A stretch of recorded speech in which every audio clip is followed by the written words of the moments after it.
টি-20 বিশ্বকাপের দুর্দান্তভাবে যে ভারতীয় 15 জন মেম্বার ঘোষণা করেছে বিসিসিআই বোর্ড, তার সম্পূর্ণ বলবো এই ভিডিওতে।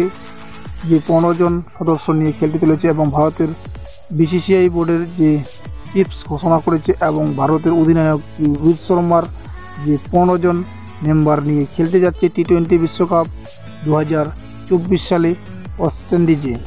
এবং যে দুর্দান্ত স্কোয়াড ঘোষণা করেছে বিসিসিআই, একেবারে এইবারকার রোহিত শর্মার ক্যাপ্টেন্সির মাধ্যমে টি-20 বিশ্বকাপ ভারতের মাটিতে আসতে চলেছে। দুর্দান্তভাবে যে স্কোয়াড ঘোষণা করেছে এবং তাবড় উইকেট কিপার এবার চান্স পেয়েছে এবং যেই উইকেট কিপার ওয়ার্ল্ড কাপে ছিল ওনারা চান্স পায়নি ওডিআই ওয়ার্ল্ড কাপে, এবং টি-20 ওয়ার্ল্ড কাপের উইকেট কিপার সম্পূর্ণ নতুন চান্স পেয়েছে এই ভিডিওতে। স্কোয়াডে যে ইন্ডিয়ান স্কোয়াড ভারতের অধিনায়কত্ব করতে চলেছে রোহিত শর্মা, ওনার ক্যাপ্টেন্সির মাধ্যমে খেলতে চলেছে বিসিসিআই বোর্ড টি-20 বিশ্বকাপ।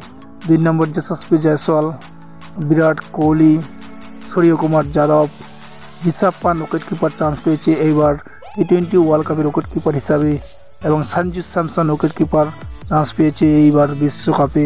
হার্দিক পান্ডিয়া ভাইস ক্যাপ্টেন হিসাবে খেলতে চলেছে এবং শিবম দুবে, রবীন্দ্র জাদেজা, অক্ষর পটেল, কুলদীপ যাদব, যুজবেন্দ্র চাহল, হরদীপ সিং, জসপ্রীত বুমরা এবং মোহাম্মদ সিরাজ, এই 15 জন মেম্বারকে ভারতের বিসিসিআই বোর্ড টি-20 বিশ্বকাপ 2024 সালে খেলানোর জন্য স্কোয়াডে জায়গা করে দিয়েছে। এবং দুর্দান্ত এই স্কোয়াড নিয়ে ভারতের অধিনায়কত্ব রোহিত শর্মা এইবার টি-20 বিশ্বকাপ জয়লাভ করার চেষ্টা করবে।